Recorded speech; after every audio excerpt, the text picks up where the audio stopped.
So y'all are wondering, why is this a multi-part series? What could possibly make this even worse?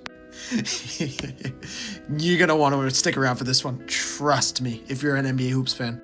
As much as I want to sit here and actually point blame at two guys in this situation, if only there was only two. Not only is this man a fraud, both on the basketball court and with paychecks, or this man also a fraud with paychecks, this all got wrapped up with a nice red bow right on top to mark your Christmas present by this man, Adam Silver. Now, if there wasn't already enough about Adam Silver with the NBA Cup and the overtime rules and the referees and the Philadelphia 76ers nonsense, which we will get to in a separate video with how they have the least amount of back-to-back games, how they have the least amount of 3 games in 4 days, how they have the most, how they don't hit the West Coast until mid-October. There's so much to say about this man, but we're going to stay calm and talk about this. The NBA announces today, after 11 months of investigating Kawhi, of investigating the Clippers, Kawhi gets traded to the Toronto Raptors. The trade is paused. Pause, hold the ball, pump your brakes. We didn't finish our investigation. It can't go through. Everybody waits. Everybody stops what they're doing. The NBA came out today and said, we didn't see any conclusive evidence to say that Kawhi or Steve Ballmer are guilty of giving Kawhi money under the table. I'm sorry, but I just laid out a 2.5-minute video of how there is a literal clause in the contract that shows the endorsement deal, where the money is going to Kawhi, where the money came from, and possibly that there is more money stashed behind it that you can't even see because it's behind the damn red curtain. And the NBA sent an actual investigator and they found zero. Zero? Not even, oh, there was a little bit of money here and money. You didn't even acknowledge the endorsement deal. You didn't even acknowledge that could have been part of it. And now nobody's talking about this, of course. Everybody wants to sit there and talk about baseball or to talk about the NBA starting in a little bit or the NFL starts in a month.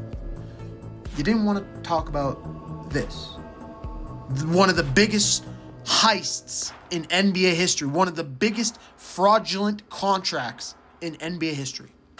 We've seen a lot of Adam Silver covering for the owners. You know what? They're behind. You've seen it. I just brought up Philly.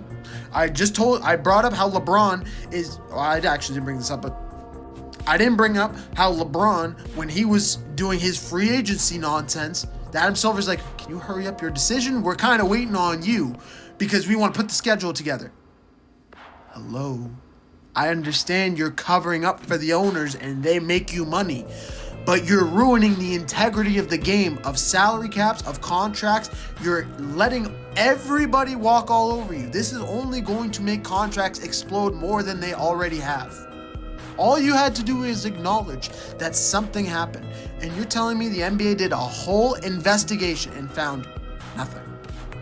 We are not even a month removed from the World Cup when Giovanni Vincenzo Infantino, yes, I had to think about how to pronounce it. I don't speak Italian.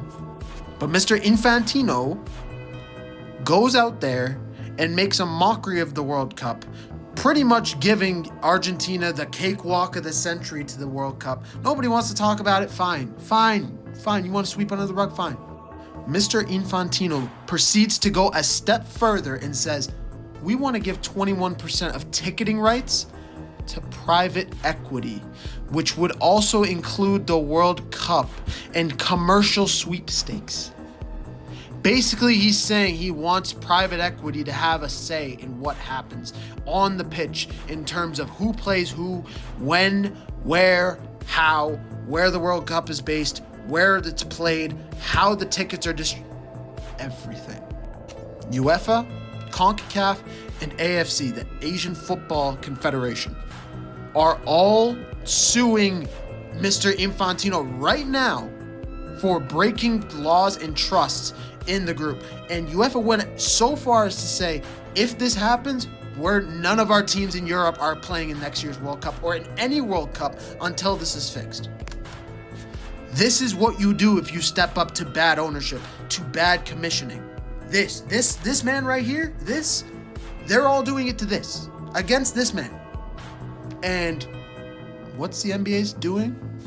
The NBA's literally, all the players are just walking over it, ignoring it, not bringing it up. Nobody on TV, barely anybody on TV wants to bring it up. The only reason I saw an article about this is because Yahoo Sports had guys that actually care about the integrity of some of these games and open their mouth to speak about it.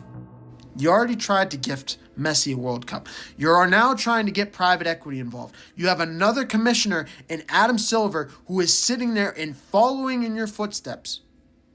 The MLB is about to be in a lockout after what the Dodgers just did, getting Tariq Skubal. What's about to happen to the NFL? The only league that's not having any issues right now is the NHL. Hockey's up right now.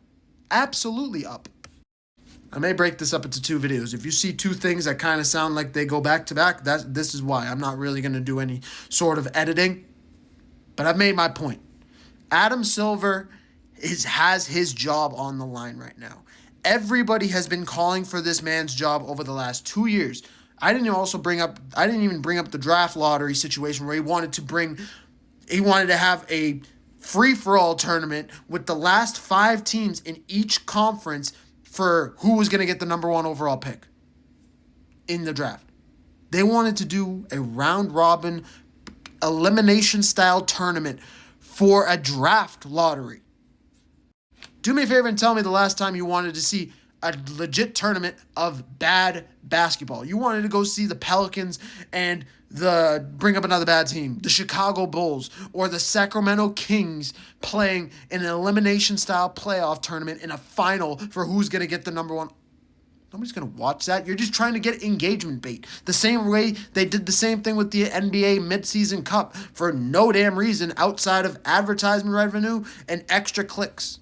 At the end of the day, Kawhi Leonard is a member of the Toronto Raptors officially. Officially, it is done.